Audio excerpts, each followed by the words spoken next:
इंतखाबात करीब होते हैं तो सियासी लीडरान की बयानबाजियां भी तेज हो जाती है। मध्य प्रदेश में पिछले कई रोज से हम देख रहे हैं कि सियासी लीडरान, चाहे कांग्रेस लीडरान हो या बीजेपी लीडरान हो, बयानबाजी ही कर रहे हैं।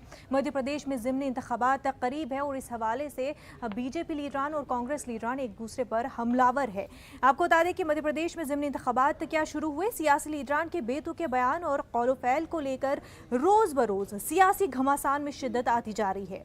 बीजेपी के जरिए एक जानिब कन्या पूजन से रियासत में सरकारी और गैर सरकारी प्रोग्राम का आगाज किया जा रहा है, वहीं वज़ीर आला शिवराज सिंह की मौजूदगी के बाद भी काबीना वजीर के जरिए स्टेज पर गाय असेंबली हलके से बीजेपी के खातून उम्मीदवार के बाल से छेड़खानी करने के मामले ने तूल पकड़ लिया है। परेगांव का ये पूरा मामला है। परेगांव असेंबली हल्के से बीजेपी के खातून उम्मीदवार के बाल से छेड़खानी करने का ये जो मामला है अब काफ़ी तूल पकड़ता जा रहा है। कांग्रेस ने इस मामले में बीजेपी को सख्त तनकीद का निशाना बनाते हुए इसके चाल और चरित्र पर सवाल उठाए हैं। वहीं शिवराज सिंह काबीना के वजीर बृजेंद्र प्रताप सिंह ने इसे कांग्रेस की गंदी ज़हनियत से ताबीर किया है। की विकृति मानसिकता है, वो कैंडिडेट मेरी बहन स्वरूप है। आज आप उसको आप देखें तो आप उसमें क्लियर पाएंगे कि हमारा चश्मा कैसे निकला है और कैसे हम उसको निकाल रहे हैं। हमें ये भी जानकारी नहीं लगी कब हमारा चश्मा निकल गया, लेकिन जब जानकारी लगी तो मैं खुद ही ढूंढ रहा था। लेकिन जब वो बगल वालों ने बताया मुझे कि नहीं, चश्मा हमारा इधर फंसा हुआ है, तो हमने उसको निकाला एक सहज भाव में, और उसको कैंडिडेट ने भी सहज भाव में स्वीकार किया है। लेकिन उसको अनावश्यक रूप से, क्योंकि अब कोई मुद्दे कांग्रेस के पास है नहीं, एक बगल में मैं सीएम साहब से बात कर रहा हूँ, उसको मैंने छुआ भी नहीं है कैंडिडेट को, तो उसको एक दूसरे तरीके से कि वो असेस हो रही है, इस तरह की बातें लिख रहे हैं। जब उसमें बात पूरा वीडियो को दिखा नहीं रहे, कट पेस्ट करके कुछ भी चीज़ें दिखा रहे हैं, ये उनकी विकृति मानसिकता है और इस तरह से घटिया सोच जो उनकी है, इसी कारण से आज कांग्रेस का पतन हो रहा है। देखिए, एक तरफ शिवराज जी कमलनाथ जी को कोसने लगे हैं और पीछे बैठे कैबिनेट मंत्री बृजेंद्र सिंह जी महिलाओं के बाल खींच रहे हैं। ये क्या कन्या भोज की बात करते, ये क्या आपको दिखता है कि ये मध्य प्रदेश की कन्याओं के पूजन करने वाले लोग हैं? अरे इनका चाल और चरित्र तो उजागर दिख रहा है। मैं तो शिवराज सिंह से कहता हूँ कि आपको शर्म आना चाहिए कि ऐसे मंत्री बनाए, इनको तो तत्काल प्रभाव से इस्तीफा ले लेना चाहिए। और इस तरीके की जो महिलाओं के साथ किया जा रहा है, भाजपा के उन लोगों के लिए भी समझना चाहिए कि ऐसे चरित्र से इस देश की संस्कृति बिगड़ेगी।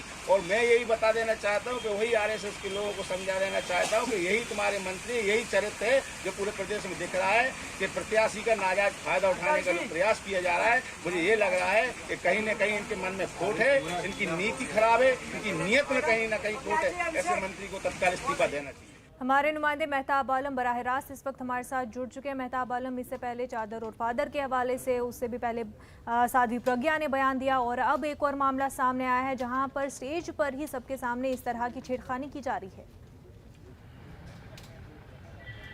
मुनज़्ज़र, जब से मध्य प्रदेश में ज़िमनी इंतखाबात हुए हैं, सियासी लीडरान के कौल में, फेल में, चाल में, चरित्र में इतनी तेज़ी से बदलाव आ रहा है कि इलेक्शन के इंतखाबात को जीतने के लिए, इंतखाबात को मुतासिर करने के लिए, वोटर्स को अपनी तरफ राग़िब करने के लिए बेतुके बयान आ रहे हैं। लेकिन इस वक्त जो है, जहाँ पर मध्य प्रदेश हुकूमत के ज़रिया ये जो है बार बार ऐलान किया जा रहा है, भारतीय जनता पार्टी के ज़रिया, कि जो है कन्या पूजन से सारे प्रोग्राम करने की बात की जा रही है, औरतों की अजमत की, औरतों की जो है उसकी बात की जा रही है, वक़ार की और तक़द्दुस की बात की जा रही है। वहीं पर सीएम की मौजूदगी में अगर वजीर के जरिए इस तरह से बाल से छेड़छाड़ का मामला जो सामने आया, उसको लेकर सियासत शुरू हुई है। हालांकि मध्य प्रदेश के वजीर मादनियात ने जो है बृजेंद्र प्रताप सिंह ने अपनी वजाहत दी है, अपने सफाई देते हुए उन्होंने कहा है कि इस तरह की उन्होंने कोई मंशा नहीं, उनका चश्मा खो गया था। और जब उन्होंने लोगों ने बताया कि उनका चश्मा जो है, जो वहाँ की रे गाँव की खातून उम्मीदवार भारतीय जनता पार्टी के उनके बालों में फंसा हुआ, तो उन्होंने उसको निकाला, जिसको लेकर कांग्रेस के जरिए गैर जरूरी जो है तौर पर जो शर फैलाने का काम कर रहे हैं। हालांकि वो उनकी बहन है और उन्होंने इस तरह की कोई जो है नाजेब हरकत नहीं की है। लेकिन भारत अगर कोई ना हरकत नहीं भी हुई हो तो लेकिन सवाल बुनियादी तौर पर है कि उनका चश्मा जो है उनकी खातून के बालों तक कैसे पहुंचा और वजीर आला की मौजूदगी में। बिल्कुल मेहताब, और यहाँ पर बात कर रहे हैं बीजेपी लीडरान की ज़हनियत उनकी वैसी नहीं थी, लेकिन जब लीडरान जिनको लोग देख रहे हैं इस तरह की हरकत एक स्टेज पर करते हैं तो लोगों में किस तरह का मैसेज आएगा?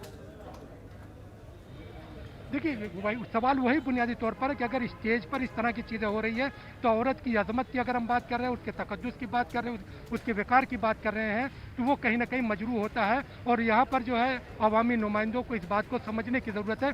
कांग्रेस के जरिए वही सवाल उठाया गया कि जब एक तरफ भारतीय जनता पार्टी और हुकूमत के जरिए ये वादे तौर पर कहा जाता है कि कन्या पूजन के जरिए प्रोग्राम शुरू होगा और कन्या पूजन के जरिए तमाम चीज़ें हैं, और उसी मध्य प्रदेश में अगर जो है पिछले 10 सालों में औरत की असमत दरी में पूरे मुल्क में मध्य प्रदेश टॉप में है, और यहाँ पर इस वजीर आला की मौजूदगी में अगर उसके वजीर के जरिए इस तरह की नाते हरकत की जा रही है तो अवाम उसका तासुर क्या लेंगे, उसको समझने की ज़रूरत है। बहरहाल अगर उसमें मामला कुछ भी ना हो, लेकिन इतना तो ज़रूर है कि कांग्रेस को एक मुद्दा मिला है जिसके जरिए वो भारतीय जनता पार्टी पर हमलावर हुई है, और इस मामले को लेकर भारतीय जनता पार्टी कहीं ना कहीं बैकफुट पर नजर आ रही है। मुनज़्ज़म बिल्कुल मेहताब आलम, और एक तरफ बीजेपी कन्या पूजन करती है, लड़कियों को आगे बढ़ाने की बात करती है, और दूसरी तरफ इस तरह की हरकतें बीजेपी लीडरान की जानिब से स्टेज पर देखने को मिलती है। मेहताब आलम, बेहद शुक्रिया आपका।